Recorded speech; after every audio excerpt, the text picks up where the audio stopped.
దేవుని పరిశుద్ధ నామానికి స్తుతి కలుగును గాక. దైవ వాక్కు అనే డైలీ కార్యక్రమానికి ప్రేమతో మిమ్మల్ని ఆహ్వానిస్తూ ఉన్నాం. ఎలా ఉన్నారు? దేవుని కృప మీకు మీ కుటుంబానికి తోడై నిత్యము క్షేమము అనుగ్రహించును గాక. ఆమె ఈరోజు వాక్యం నిమిత్తం ఎఫెసీయులకు రాసిన పత్రిక 1వ అధ్యాయం 12వ వచనాన్ని చదువుదాం.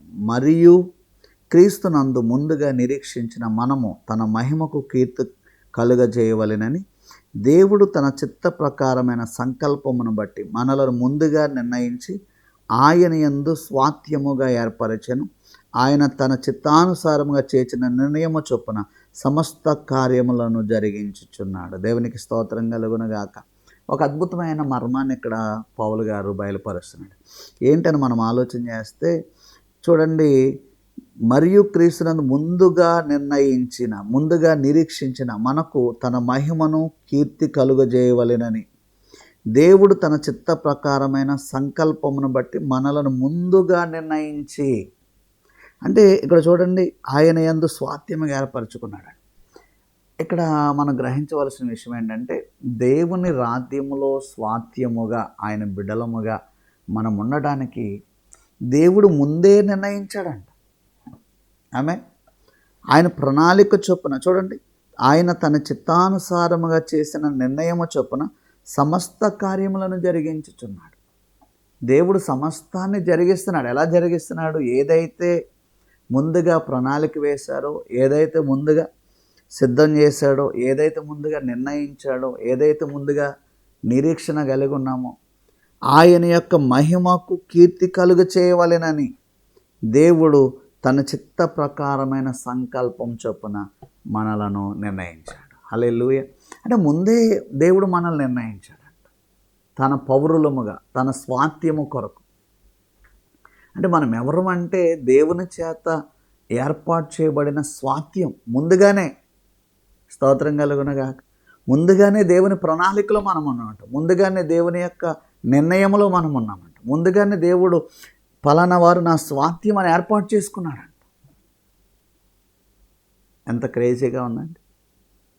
అంటే దేవుని యొక్క ఏర్పాటు, దేవుని యొక్క చిత్తము ముందుగానే మన మీద ఉంది. ఈ పత్రిక అంతా చదివితే మనకు కనిపిస్తుంది, జగత్ పునాది వేయబడక మునిపే, దేవుని స్తోత్రం, దేవుడు తన మహిమను కీర్తి కలుగు చేయాలని, తన చిత్తానికి మహిమ కలుగు చేయాలని, కీర్తి కలుగు చేయాలని సమస్తము తన ప్లాన్ ప్రకారము జరిగిస్తూ ఉన్నాడంట. తన చిత్తానుసారంగా చేసిన నిర్ణయము చొప్పున సమస్త కార్యములను జరిగిస్తూ ఉన్నాడు. ఎవ్రీథింగ్ ఆయన చిత్త ప్రకారం జరుగుతుంది అంతే. ఆయన ప్లాన్ ప్రకారం జరుగుతుంది అంతే. ఏది సంకల్పించాడో ఆ సంకల్పం చొప్పున ప్రభు చేస్తున్నాడంట. దేవునికి మహిమ కలుగునగా. సో మనం దేనికి భయపడవలసిన అవసరం లేదండి. అనేకులు చేర్చబడుతూ ఉంటారు, అనేకులు తప్పిపోతూ ఉంటారు.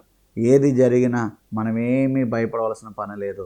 ఆయన సంకల్పం చొప్పున, ఆయన ముందుగా నిర్ణయించిన నిర్ణయము చొప్పున సమస్తం ఆయన జరిగిస్తూ ఉన్నాడు. స్తోత్రం కలుగునగా. కొన్నిసార్లు జరుగుతున్న పరిస్థితులను చూసినప్పుడు మనం భయపడుతూ ఉంటాం కదా. ఈరోజు ఈ మాట విన్న తర్వాత మనం భయపడవలసిన అవసరత లేదు. ఆయన సంకల్పం ఎలా ఉందో, ఆయన చిత్తం ఎలా ఉందో, ఆయన ప్రణాళిక ఎలా ఉందో, ఆ ప్రణాళిక ప్రకారం సమస్తము జరుగుతున్నాయి. సమస్తము దేవుని చిత్తంలో జరుగుతూ ఉంది. సమస్తము దేవుని ప్రణాళికలో జరుగుతూ ఉంది. సో దేవుని చిత్తంలో నీవు నేను ఆయన స్వాస్థ్యముగా ఏర్పాటు చేయబడి ఉన్నాము అని గ్రహించి ఆయన ప్రణాళికలో మనం ముందుకు వెళ్దాం. నిశ్చయముగా నీవు నేను ఆయన స్వాస్థ్యము, అట్టి కృపా భాగ్యము దేవుడు మనకు దయచేయను గాక.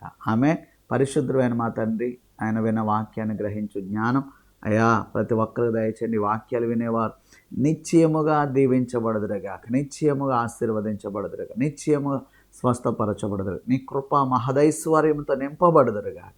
యేసు నామములో బ్లెస్ చేసి ఆశీర్వదిస్తూ ఉన్నాను మా పరమ తండ్రి. ఆమెన్. God bless you.